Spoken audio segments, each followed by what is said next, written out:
It is the year 2022 and NATO, the United States, the United Kingdom, and Europe have declared war on the Russia. A new world order is accentuated on our planet with a third world war.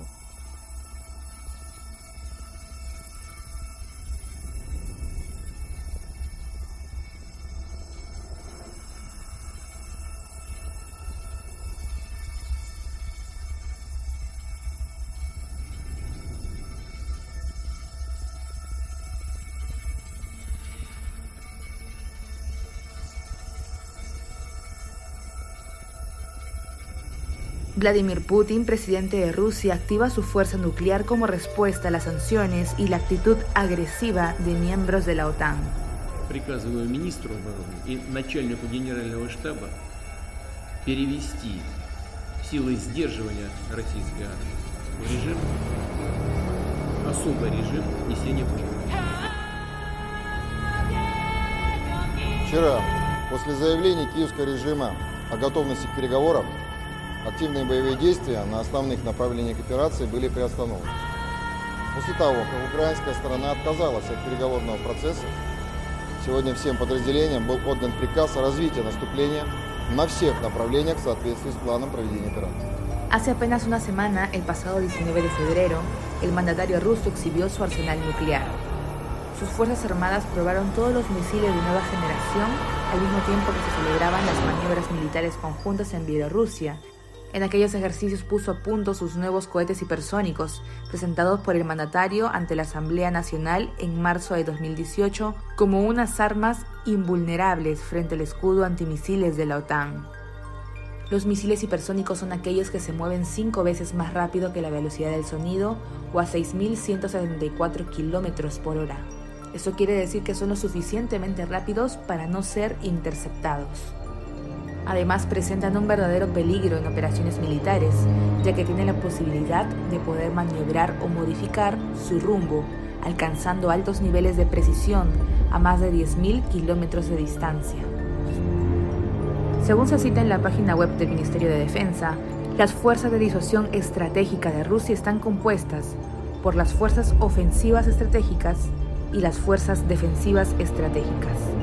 La primera fuerza cuenta con un arsenal de misiles intercontinentales y aviones de largo alcance, y están formadas por las fuerzas estratégicas nucleares, que incluyen a las tropas de misiles estratégicos. Además, incluyen a las fuerzas estratégicas convencionales en condición de fuerzas de doble uso, es decir, unidades de bombardeos estratégicos y de largo alcance, submarinos, buques y la aviación portamisiles de la Armada rusa con armas de largo alcance y precisión. Por su parte, las fuerzas defensivas estratégicas están compuestas por fuerzas y medios de la defensa aeroespacial, que incluyen un sistema de alerta de tanques con misiles y un sistema de control de espacio, la defensa antimisil y la defensa espacial. Incluye también fuerzas y medios de defensa antiaérea.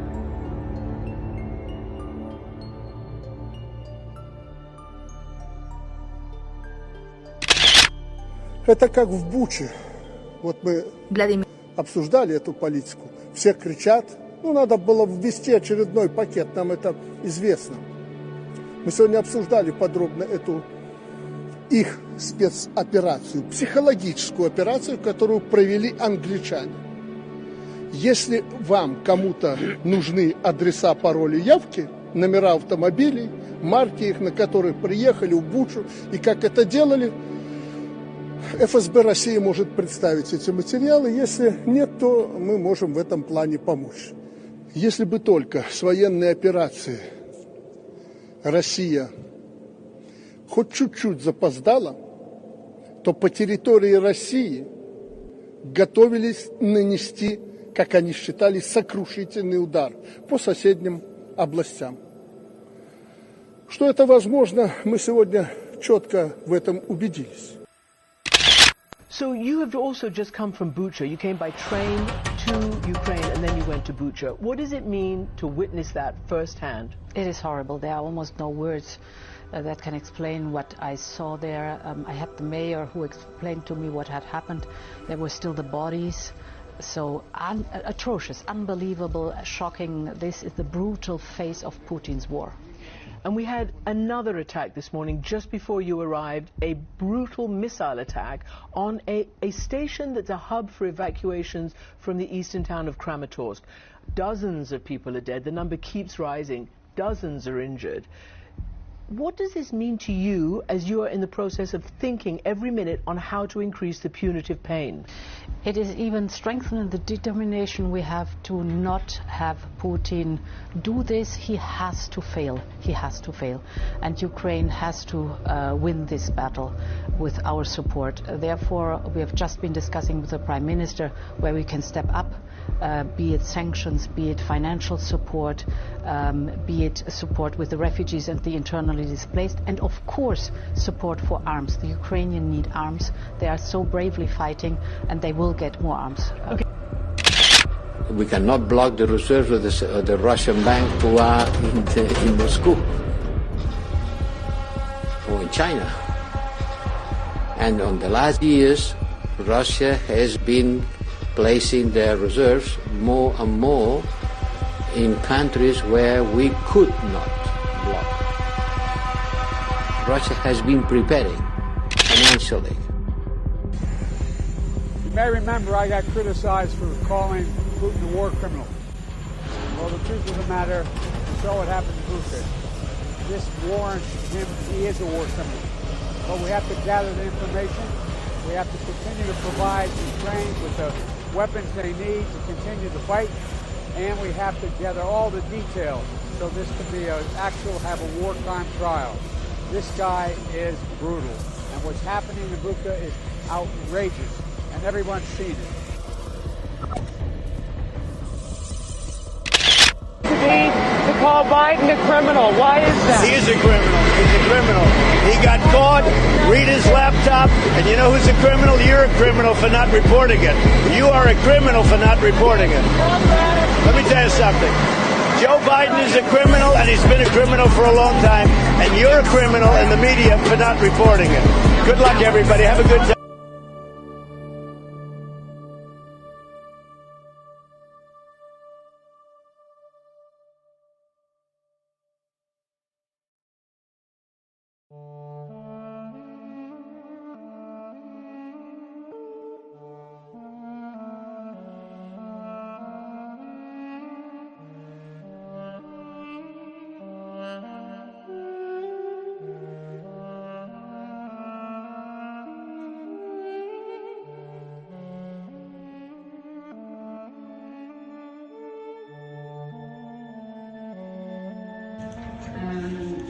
Stop escalating the war. Stop sending arms. Why didn't you push Kyiv to sign the Minsk Accord? Why no to NATO? Shame on you. You're going to push us to World War III. Shame on you. No to war. No to escalation. Stop sending weapons. Stop training the military. Stop using Russia or stop using Ukraine as a proxy against Russia. No to NATO. No à l'OTAN. No à l'OTAN. No à la guerre. No à l'escalation. Tu devrais avoir honte. Stop using Ukraine as a proxy against Russia. Stop using Ukraine as a proxy against Russia. No to war. No to NATO.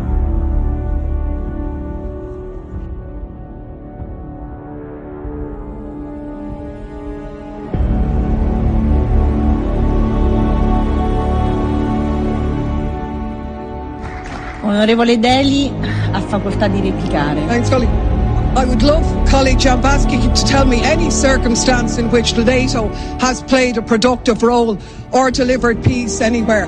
History has taught us that sanctions do not end military conflicts. They do not bring peace. They make the people suffer, not the oligarchs, the people of Russia, the people of Europe. And they're not going to help save lives, because the more arms you pump into Ukraine, the more the war will be prolonged, the more Ukrainians will die. And it might sound radical, colleagues, but the answer to war is not more war, it's peace. And peace isn't delivered by the barrel of a gun, it's delivered by diplomacy, by dialogue. You can wish away your continent's history, but we share a continent with Russia. We will sit down with Russia. There will be a negotiated peace, and this organisation should be promoting it earlier rather than delaying it and making sure that more Ukrainians die. Your feigning of sympathy rings hollow. It makes me sick, to be honest with you.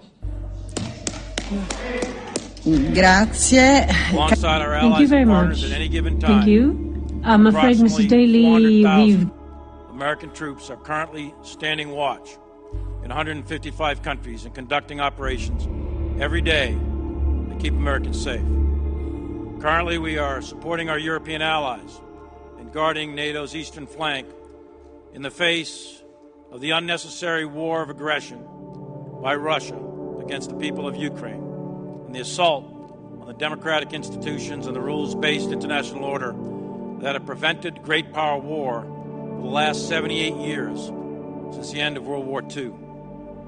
We are now facing two global powers, China and Russia, each with significant military capabilities, both who intend to fundamentally change the rules-based current global order. We are entering a world that is becoming more unstable, and the potential for significant international conflict between great powers is increasing, not decreasing. We have a launch detection. We have a Soviet launch detection. BMUs confirmed a massive attack. That's a warning, no malfunction. Confidence is high. I repeat, confidence is high. Cobra Data, is this an exercise? Negative, this is not an exercise. General, DBS is tracking 300 inbound Soviet ICBMs.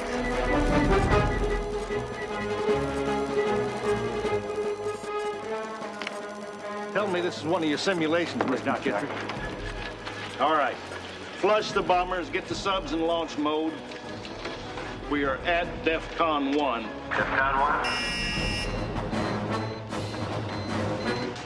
Look at this. Major Lim, give me a report on the Whopper. Initial attack profile is a full-scale Soviet strike. Whopper is putting our losses at 85 to 95% of the strategic forces. With the words of the President of the United States and the President of Ukraine, President Biden now calling President I need some machine to tell me that. A war criminal. The Russian president, a war criminal, and President Zelensky putting new pressure on the United States to do more. Russians are still denying everything, sir. We have a Soviet submarine launch detection. Here's CNN's White House correspondent, Let's go into a launch MJ Lee. Close up the mouth. The Ukrainian people are defending not only Ukraine, we are fighting for the values of Europe. This is Crystal Palace.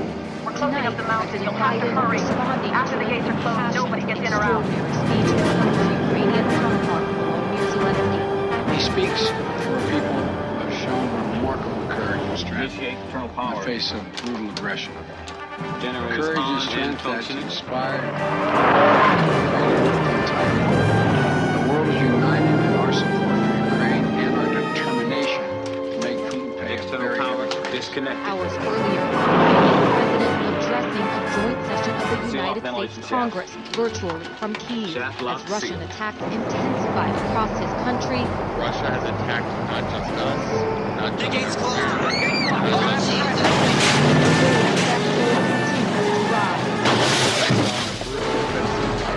values, basic human values. Zelensky imploring the U.S. to do more, once again asking it to support a no-fly zone over his country, despite the U.S.'s repeated refusal. Is this a lot to ask for? To create a no-fly zone over Ukraine? To save people? Is this too much to ask? Biden stopping short of endorsing a no-fly zone, but announcing an additional $800 million in security assistance to Ukraine. That package including Stinger anti-aircraft systems, javelins, and weapons like grenade launchers, rifles, machine guns, and body armor. The president also putting this new label on Vladimir Putin. I think he is a war criminal. With American lawmakers looking on, Zelensky invoking some of the darkest moments in America's modern history. Remember Pearl Harbor?